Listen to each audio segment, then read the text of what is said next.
अरुण कुमार शुक्ला, अधिवक्ता, सह समाज सेवी अमर शहीद बैकुंठ शुक्ल स्मृति समारोह का फाउंडर सेक्रेटरी,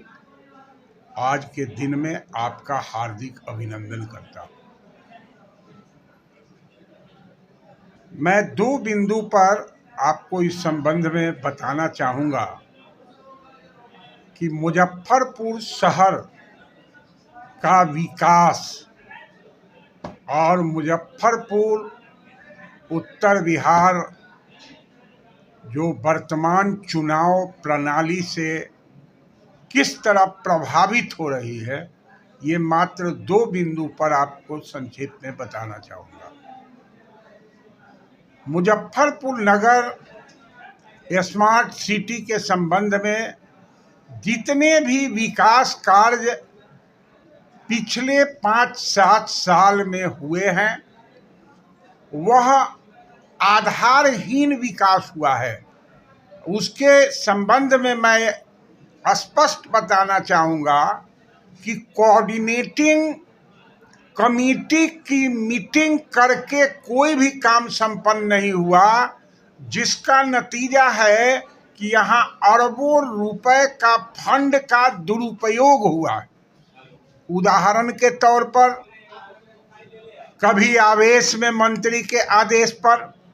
रोड का निर्माण कर दिया जा रहा है, तो दूसरी तरफ उस रोड को काट करके पुनः नाला बनाया जा रहा है। जब नाला बनता है तो उसके बाद पब्लिक हेल्थ इंजीनियरिंग डिपार्टमेंट के तरफ से नल जल योजना के अंतर्गत नाला को डिस्टर्ब कर पाइप लगाया जाता है, फिर नाला बनता है, फिर रोड बनता है, फिर गैस पाइप, इंडियन ऑयल का गैस पाइप लेकर के, जिसका नतीजा है कि विकास कार्य कभी भी अपने मुताबिक अपनी जगह पर तेज रफ्तार नहीं पकड़ रहा है। और इस भारतवर्ष के फंड का दुरुपयोग हो रहा है। इसके पीछे टेक्निकल पॉइंट है, कोऑर्डिनेटिंग कमेटी का मीटिंग नहीं होना, आपसी राय विचार के बाद काम को नहीं करना। दूसरी बात, नगर निगम में पार्षद से लेके मेयर तक केवल अपने फंड के सदुपयोग में चुनाव में किए गए खर्च को वापस करने की प्रक्रिया में लगे रहते हैं। स्मार्ट सिटी हमारा स्मार्ट कैसे हो, इस बिंदु पर कोई भी विचार नगर निगम के कोई पदाधिकारी या पार्षद इसमें जो इंटरेस्ट लेना चाहिए वह नहीं ले पा रहे। अब तीसरी बात, बुडको के अंतर्गत या अन्य स्मार्ट सिटी के अंतर्गत जितना भी पोखर का उद्धार करने संबंधी जो फंड आ रहा है, किसी भी पोखरा का उचित तरीके से तकनीकी रूप से उद्धारीकरण नहीं हो रहा है,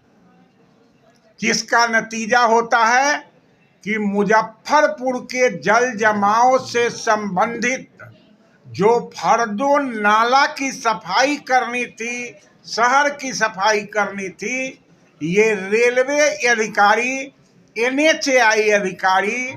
मुजफ्फरपुर के जिला समाहर्ता, बुडको, PHED आदि के अभियंतागण का कोऑर्डिनेटिंग मीटिंग नहीं हो करके मनमाने ढंग से फंड का दुरुपयोग हो रहा है। और दावे के साथ कहा जा सकता है कि 90% फंड का दुरुपयोग हो रहा है। जीता जागता उदाहरण आप देख लें, यदि दरभंगा महाराज के रोड को भवन को देखें, उनके अंतर्गत बनाए रोड को देखें, लंगर सिंह कॉलेज के भवन को देखें, संस्कृत कॉलेज के भवन को देखें, यह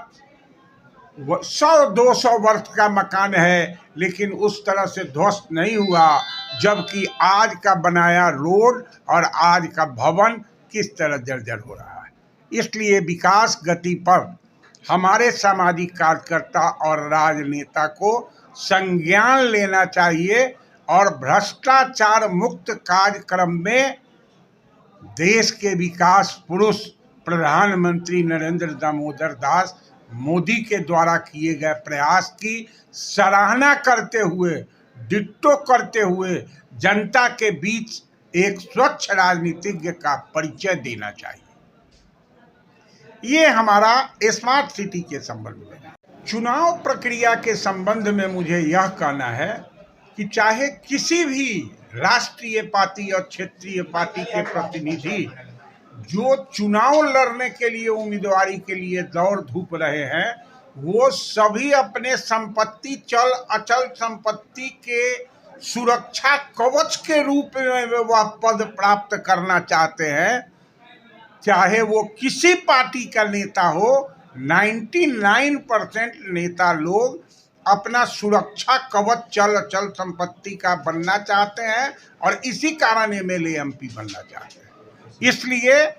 आज की स्थिति में हम अपने मतदातागण को यह संदेश देना चाहेंगे कि स्वच्छ प्रक्रिया में भ्रष्टाचार मुक्त